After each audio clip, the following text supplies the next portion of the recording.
Welcome to the Leeds Rugby League Heritage Podcast. My name's Phil Daly. I'm the Head of Media and PR at Leeds Rhinos. I'm delighted to be joined by Phil Caplan from the Leeds Rugby League Heritage Committee.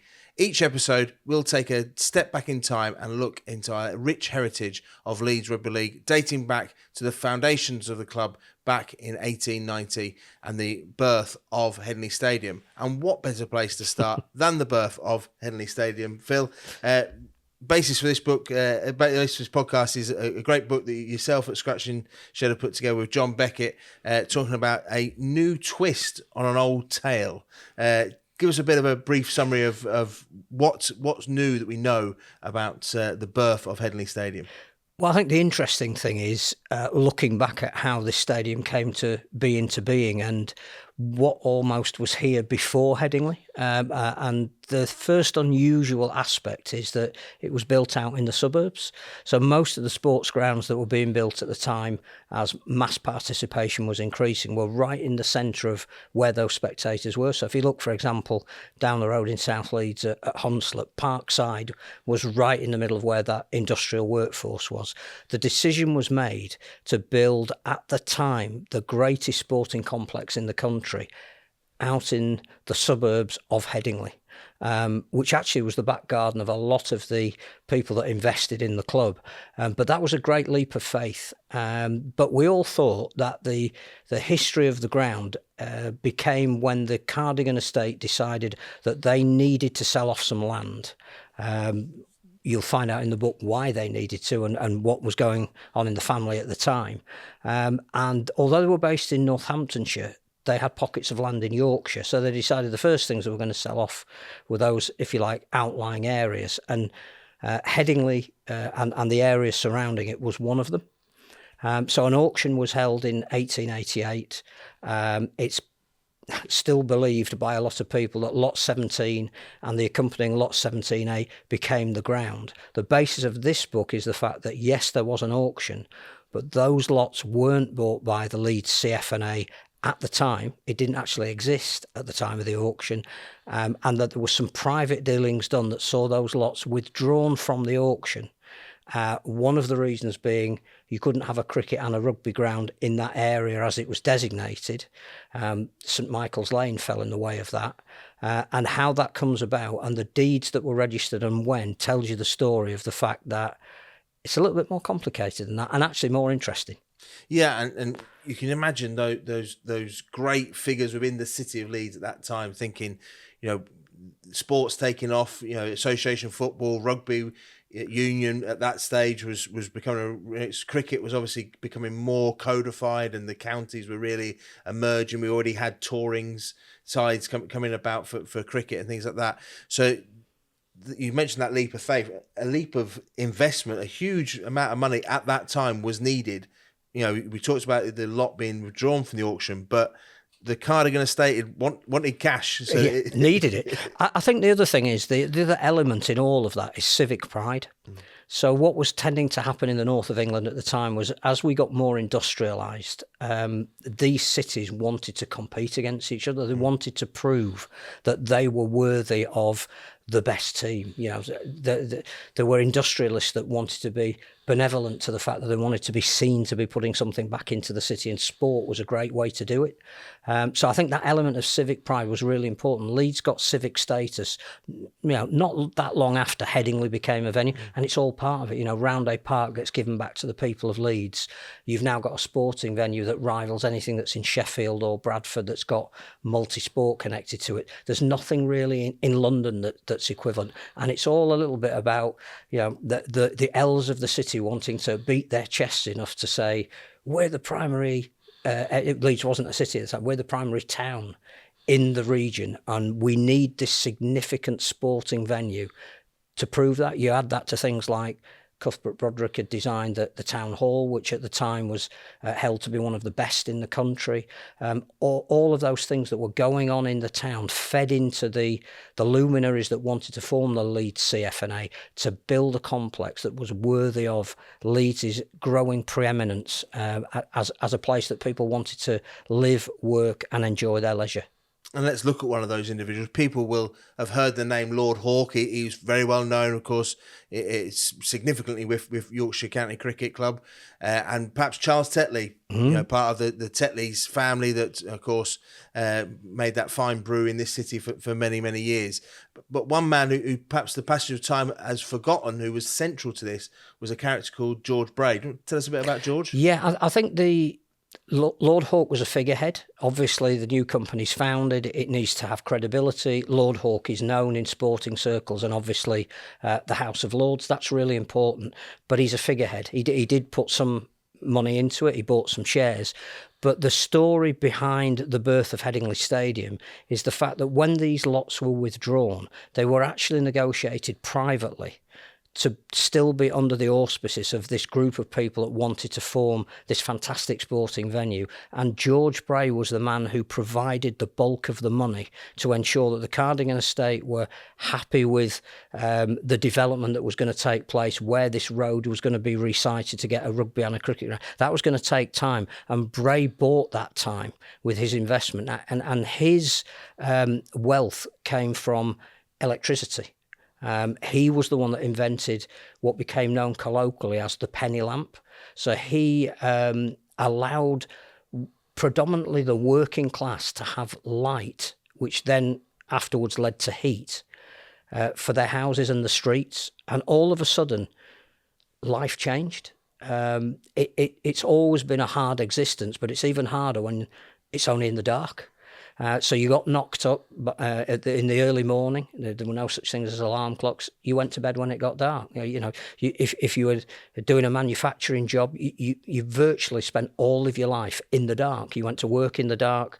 You worked in probably an industry that was pretty much dark, and you went home in the dark. But Bray found the technological ability to mass produce light. So he amassed a fortune quite quickly.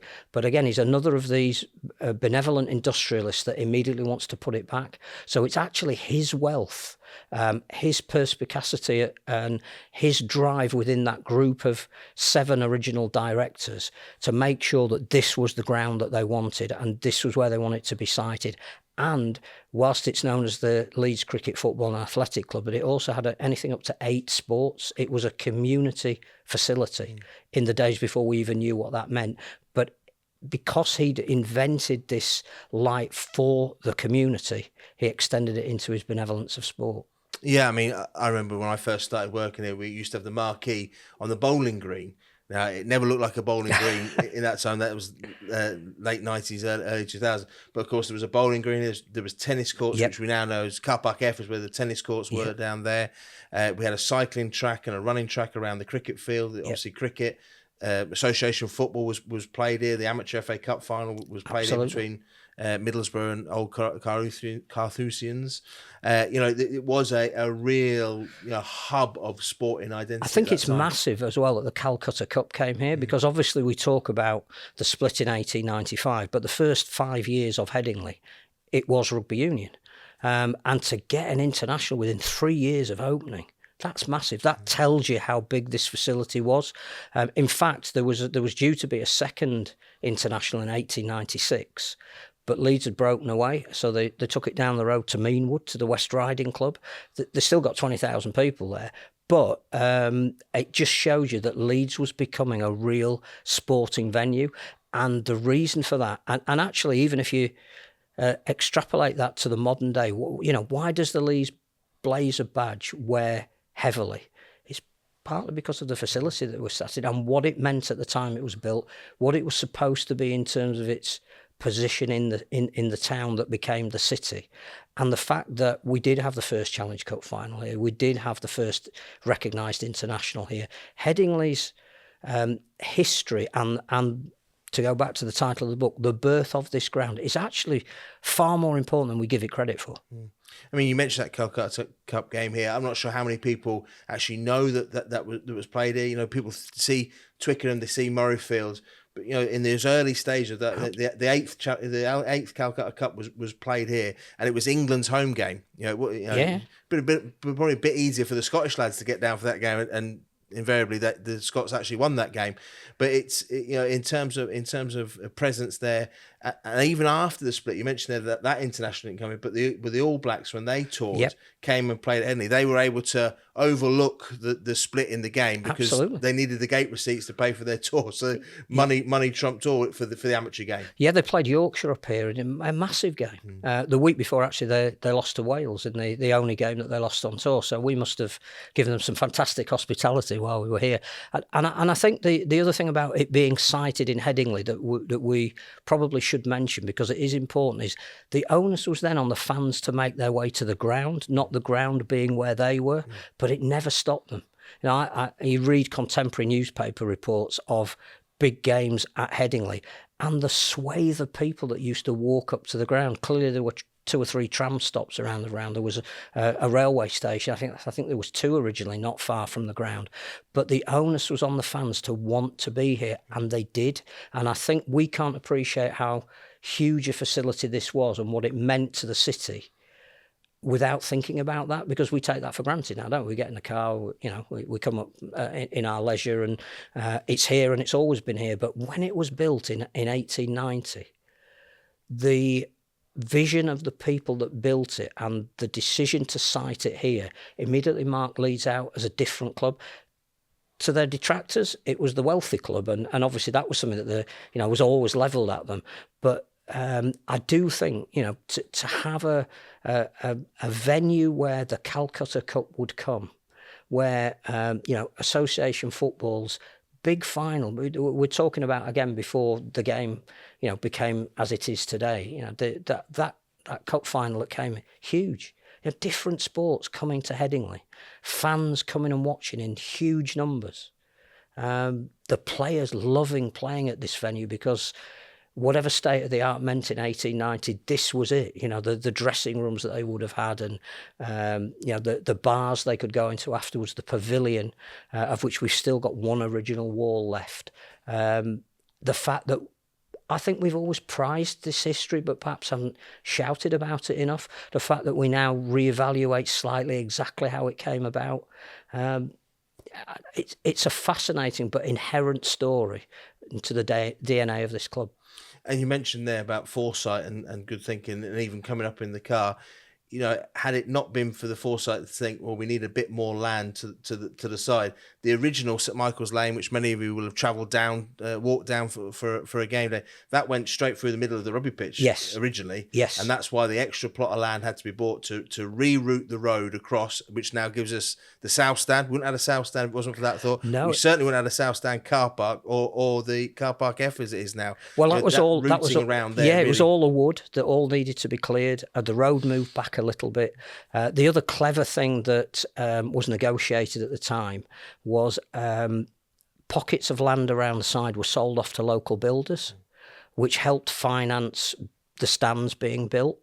And again, some of the hotels now and some of the old houses that you see, even the ones behind the Western Terrace, that was a deliberate policy of the people that owned this land to move it all backwards, sell bits of it off and finance what they needed. And I think what that also tells us, and what without spoiling the conclusion of the book, the land was actually still owned by the Cardigan family when sports started being played here. So whilst it's convenient to say a lot was bought, the stand was built, it was a lot more convoluted. And actually, at the time the first cricket match was played, at the time the first rugby matches were played, the Cardigan family still owned the building, and it hadn't owned the land, and it hadn't finished that conveyancing process. So it's a different take on history. Yeah, and we'll have more interesting stories from the heritage of Leeds Rugby League coming up on the podcast. Thanks for joining us, and we'll see you next time.